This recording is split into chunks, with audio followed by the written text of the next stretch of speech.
I want to apologise. I continued playing this game and I hadn't realised I had not started expression encoder. I had not started to record. You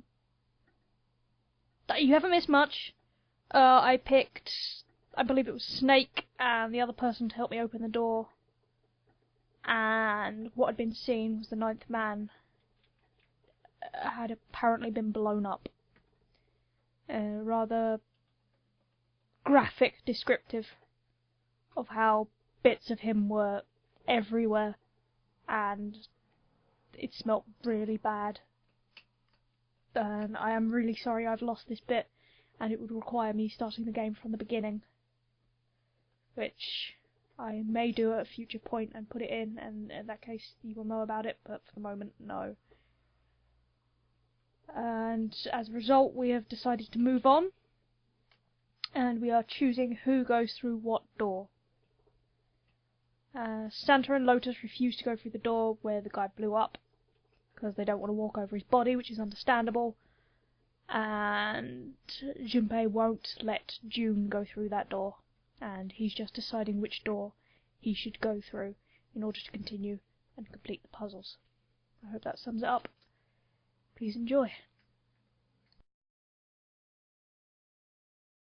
I completely forgot, he was blown up by the device, a bomb in his stomach.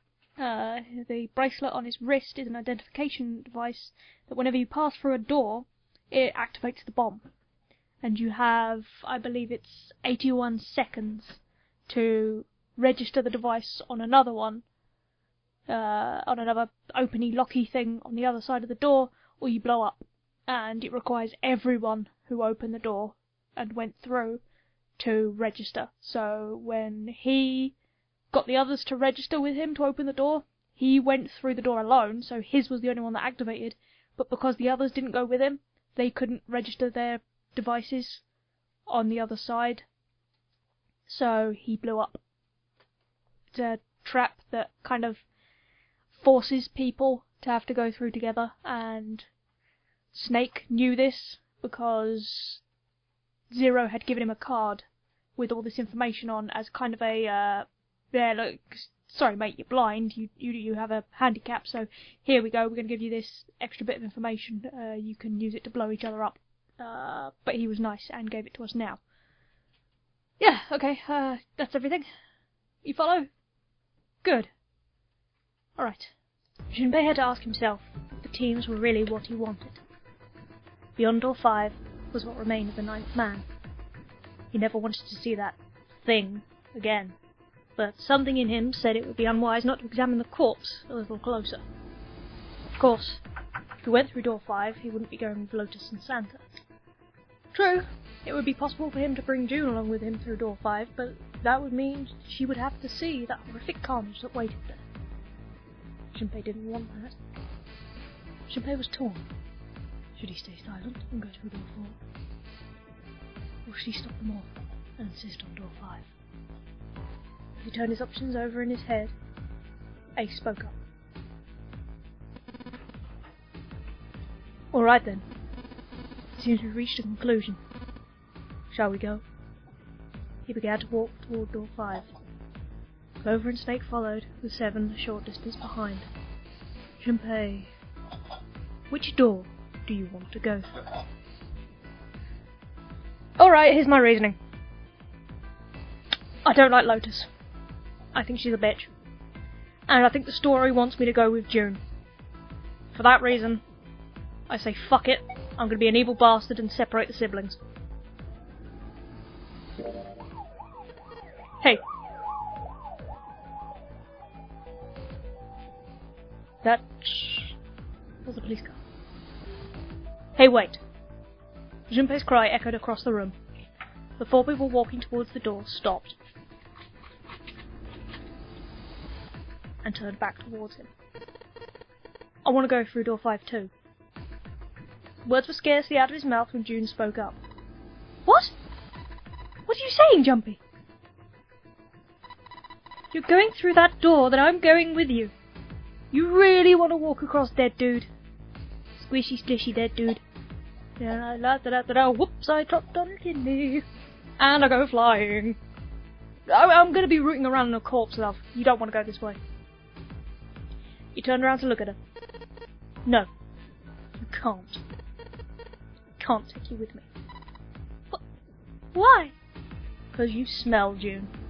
You stink. Well, you know what's in there, don't you? Are you sure you want to see that? Are you sure you want to walk through it?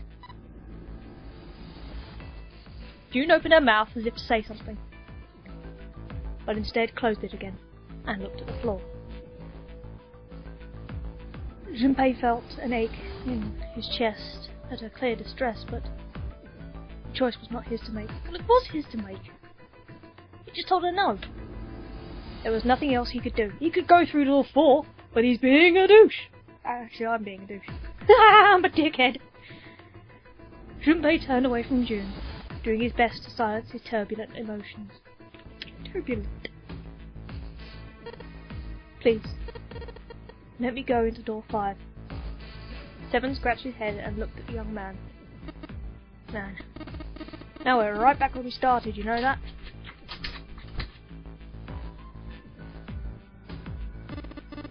Junpei's bracelet number is 5, right?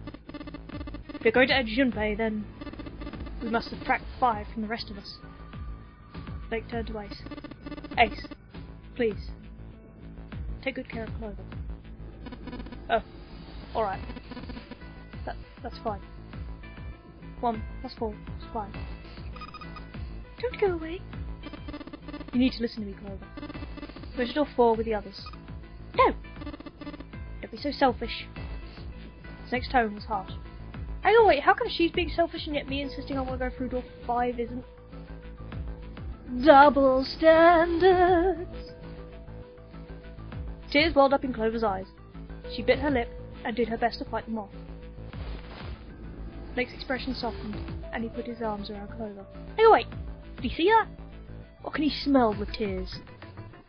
He held her close and whispered into her ear. You'll be fine. Just relax. By the pillow. I'm going in dry.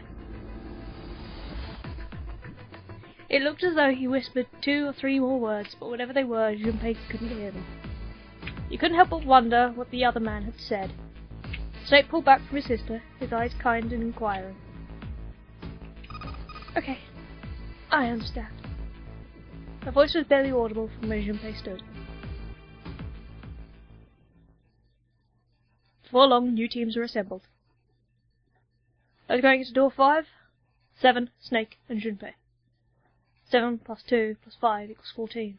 1 plus 4 equals 5. Those going into door 4, Lotus, Santa, June, Ace, and Clover. 8 plus 3 plus 6 plus 1 plus 4 equals 22. 2 plus 2 equals 4. 7, Snake, and Junpei scanned their numbered bracelets in quick succession. The screen of the red showed 3 asterisks. Alright then, let's go. Junpei glanced around one last time, his hand resting on the lever of the red. Okay. Please be careful. Concern was written plainly across her face. Junpei looked her in the eye, and gave what he hoped was a reassuring nod. He pulled the lever.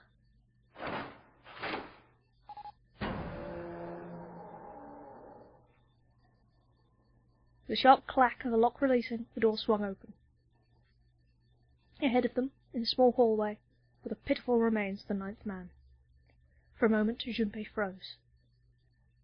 Try as he might, his eyes would not leave the corpse, and his feet would not leave the floor. 7 too seemed paralyzed.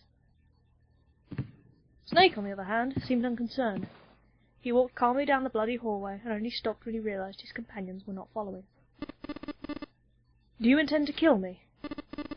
I assume you haven't forgotten the door only remains open for 9 seconds, have you? He hadn't even bothered to turn around. His head was, at most, slightly cocked toward one shoulder. Junpei and 7 looked at one another, nodded, and threw themselves through the door. As they did, a cold tone sounded from the wrists of all 3 men. Seven and Junpei looked down at their bracelets. On both of them, and on Snake's, a red skull had flickered to life. The detonator had begun its countdown. It scarcely processed the information when... "You be fucked!"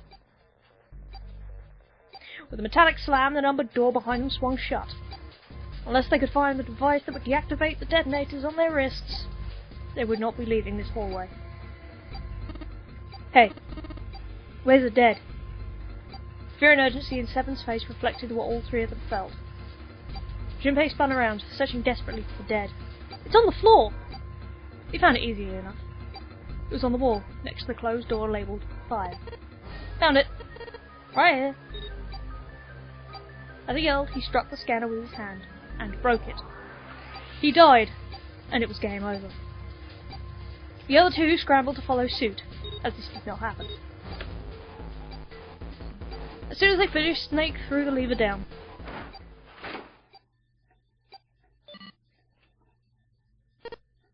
Oh. That was anticlimactic. Phew. Well, it looks like it stopped. As he spoke, Junpei wiped sweat from his forehead with a trembling hand. Goddamn things could give me a heart attack. A muscle stood out on Seven's neck, and the corners of his mouth were twitching. Jumpy, you alright? Are you guys okay?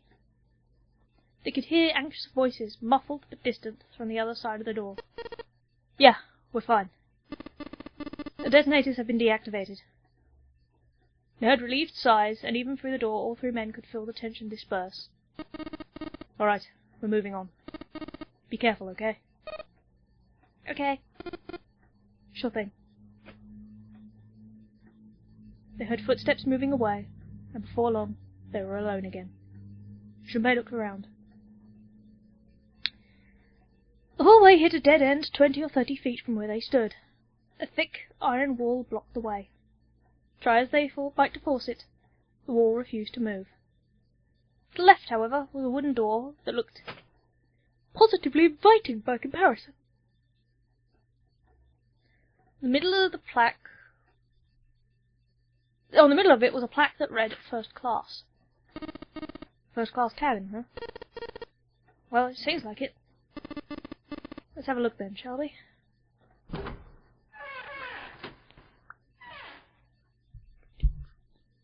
Without hesitation, Snake opened the door and stepped inside. Well, I suppose if there's... no. It's a bit of a dick. Seven followed closely behind him. Junpei moved to follow them as well, but... He stopped, just short of the threshold, and looked back, not knowing why. Because you haven't checked the corpse. Your whole point for coming through this door was to check the fucking corpse. That's why I sent you, not because I like Snake or anything, not because I think that Lotus is an annoying bitch and Santa's a pretentious little wank stain, but to check the corpse. And what are you doing? You're fart-arsing around. Lying in the small hallway was a man's body, or at least what was left of it. He tried hard to avoid looking at the grisly scene, but it just wouldn't leave. It's mine. What had once been a man's internal organs now looked like so much vomit, as though something had chewed up and spit out the better part of his torso. It was hideous. Worse still, it was cruel. It was hard to believe the thing on the floor had once been human. The black pool of thick blood, the lumps of glistening flesh spread across the floor, the awkward, twisted tangle of shredded intestine. The head, wrenched to some grotesque, unnatural position. The man's glasses lay next to his head. The lenses were cracked, and the frame bent and distorted. Next to the glasses lay a bracelet, number 9 still displayed on its face. Lastly, let us discuss how to remove the bracelets. There are only 2 ways to do so. 1. To escape from the ship. 2. The heartbeat reaches 0. In other words, once the bracelet is taken outside the confines of the ship, or detects that its wearer's heartbeat has fallen to 0, it will shut down automatically. So why isn't it at 0? Wasn't it turned off? He's dead. The carpet definitely has no pulse. I've checked. I honestly spend most of my time going around checking that the floors don't have pulses. Suddenly, Junpei felt his stomach convulse, and a knot of muscle gripped his throat. He clamped his hands over his mouth and ran to the first-class cabin.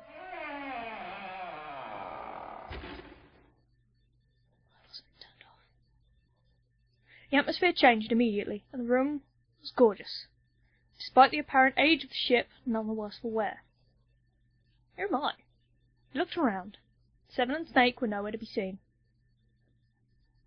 There were 2 doors on the right side of the room. He opened the one on his right and went through. Hello? On the other side of the door was a short hallway. He jogged down the hallway, opened the door at the other end, and peeked through. There they were, to his right, busy examining something. He stepped through the door and walked towards them. What's up? Check this out. We found this thing here on the door. The red light's on. Does that mean it's locked? I would assume. Is there any other way out? We looked around a little. Other than this door, we didn't find anything. So you're telling me that unless we can open this door, yes, we won't be going anywhere. Junpei stepped away from the door and looked around the room. The room they were in looked like a bedroom.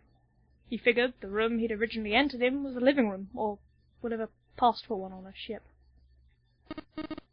Alright, let's find a way to open this door. Come on, guys.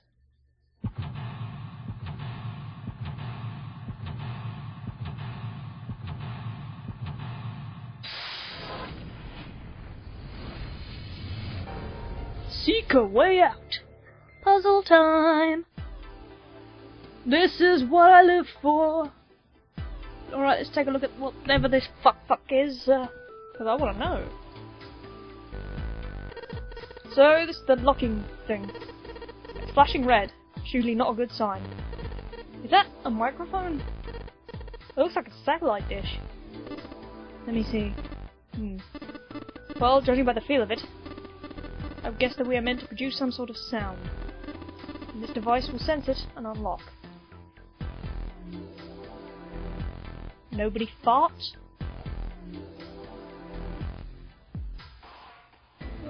What's under the bed? Oh, look. Score plate A. It took Junpei by surprise. Snake, usually so calm and collected, suddenly began to move. He stared about the room almost frantically, clearly looking for something. How? No, Junpei thought. Not staring. After all, he's blind.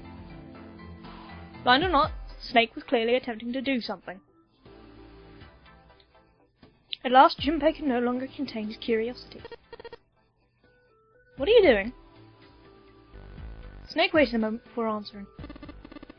I heard something strange. Something strange? Well, never mind. Doesn't seem to be anything suspicious. I don't wish to toot my own horn, but my auditory senses are considerably more advanced than those of most humans. I noticed even the slightest of noises. Again, nobody fart round this guy. Right, are you going to tell me you hear a needle drop from a mile away? Ha! No, such a thing would be impossible. However, by listening to the sound of footsteps and breathing, as well as the sound echoing off environment, I can locate most objects. Yeah, that's right. When Clover fell on the big staircase a little while ago, you were at her side. Immediately. So that was... Echolocation! Shun. Yes. I could hear it happening. In fact, I can run quite fast, certainly as fast as you. And shouldn't someone attempt to start a fight with me, I'm quite confident that I could defeat them. Junpei was somewhat taken aback by this revelation. He stared at Snake, skeptical. Don't believe me, do you? Okay, give me a try. Must warn you, you'll no doubt regret it. Well, I suppose there's enough playing around. Let's resume our search, shall we? With a small, self-satisfied smile, Snake turned around and walked away from Junpei. Frick. What's this? A small round chair. It looks like it probably goes to the vanity. To the vanity! A white desk. Feels kinda fancy. Those look like a bed with a canopy. I've seen things like this in movies and stuff, but never in real life. True, you don't see too many of these days. I can't see the details, obviously, but I imagine it's one of those princess beds Clover is so fond of. Clover wants one of these? I want one too. I mean, I probably never would have the curtains shut because I'd be paranoid that there'd be people or monsters or crap around, but it looked pretty cool. Yes. She wants a princess bed. Didn't I say that? You think it doesn't suit her? Yeah, I guess you could say that. Nah, Junpei. Judge her by appearances, will you? And where you should not. Okay. Thank you, fancy man. Oh, look, doors. Oh, what's this? Piano and a map. What's this? Isn't this a score? Oh, is this a map of the ship? A map? There's a map of the ship here? Yes. Now I imagine it will prove highly helpful. You'd best hold on to it, Junpei. Okay. Okay. Piano keyboard. What is Snake doing? He can't play, can he? Why the fuck not? This piano. There's something amiss with the keys. You mean it's out of tune or something? No, not that. It's properly tuned, just... the sounds are clearly purposefully different. The C key doesn't yield a C, but rather a different note entirely. The same goes for the D keys. They play some other note. Huh? Why do you think it's like that? Isn't it painfully obvious? Zero modified it in some way. This piano, you see, is part of the puzzles that Zero has set for us. Perhaps if we play the keys in the correct order, something will happen. In other words, we need to play a song on the piano. I believe so. A music stand. Well, might as well put this glass plate mine. Oh, Something wrong? Kinda hard to see the notes. Maybe if I put something under them. Background for the notes. Okay. On the feel of the word, it must be quite old. Will you stop feeling wood? It's totally a table with a mirror. Ah, yes, you know, the sort of thing known as vanity. Well, you're aware of that, Junpei. Of course, vanity also refers to self-love, conceit, and narcissism. Such as you would say that every day when a woman looks into one of these, she is staring at her own conceit and narcissism. That strike you as terribly sad. I will call you Alan Rickman from now on, because that's how you sound in my head. What's in there? Behind door number 1. Oh, look, bathroom. The lights. Nope, doesn't look like there's anything hidden here. Bathtub is full of water. Is there ash or something in this water? Looks kind of grey. Let's just pull the plug. No, hold on. Maybe we can, use it for something. Use it for something?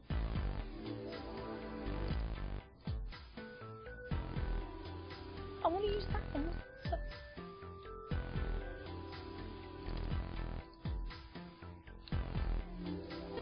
Well, the sink's clean. Any water?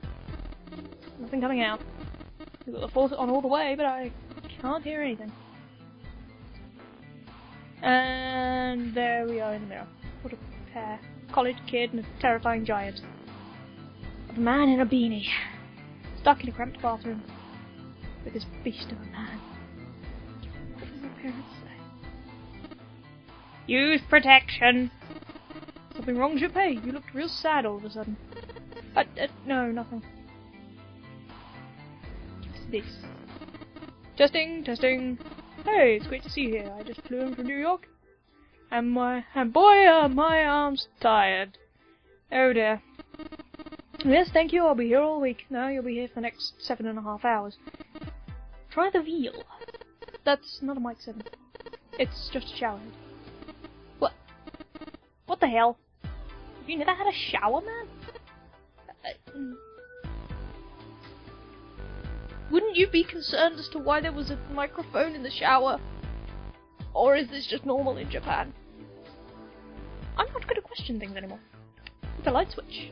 Nothing happens when I press it. It's a light switch. Nothing happens when I press it. Oh, look at this! It's a heavy piece of paper that's been folded in half. It has "score" written in front of it. Score, that's got to be musical score. If that's true, then the score we just found is probably in here. At least, at some point. Yeah, can we take it? Because it would be good to... okay, fine, prick. Some sort of antique desk. Makes sense, I guess. The whole room's full of antiques. You could get a nice handful of cash for all the stuff in here. Right. There's a couple of lights on the wall here. It says, "Score!"